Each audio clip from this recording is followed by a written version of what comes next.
punya uang sekian, punya properti sekian, punya harta sekian, satu dapat penyakit yang rasanya saat itu adalah penyakit yang paling ganas ya dalam seumur hidup gue. Gak ada gunanya. 10 tahun, 12 tahun gue berkarya tuh apa gunanya kalau gue nggak bisa sehat dan nggak bisa menikmati itu semuanya gitu kan. Dan akhirnya gue bingung mau cerita sama siapa. Nah akhirnya yaudah gue memutuskan hari itu gue mau sholat. Ya itu mungkin gue nggak mengerti ya semua arti-arti dari bacaan sholat gue, tapi gue baca semuanya dengan sangat amat perlahan.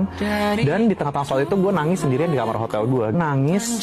Dan gue masih merinding sih cerita kayak gini. Sekarang gue masih ingat sekali kayak momennya pertama kali gue bisa kayak curhat sama seseorang yang udah lama sekali gue tidak omongin dan ngobrol bareng. Tapi gue rasa banyak kasih sayang langsung kayak masuk ke hati gue yang tadinya gue nggak happy, tiba-tiba gue langsung ngerasa tenang, aman, nyaman, dan dipeluk. Rasanya gimana sih soal rasanya wah ini gue mau nangis kalau kata kayak gini. Tapi kayak gue untuk pertama kalinya dalam situasi yang gue berat ya, biasa gue mau operasi, tapi gue mendapatkan sebuah rasa yang luar biasa di tengah-tengah gue lagi baca kalimat sholat yang gue juga mungkin gue nggak ngerti, tapi kayak ada yang bisa ada yang meluk gue gitu.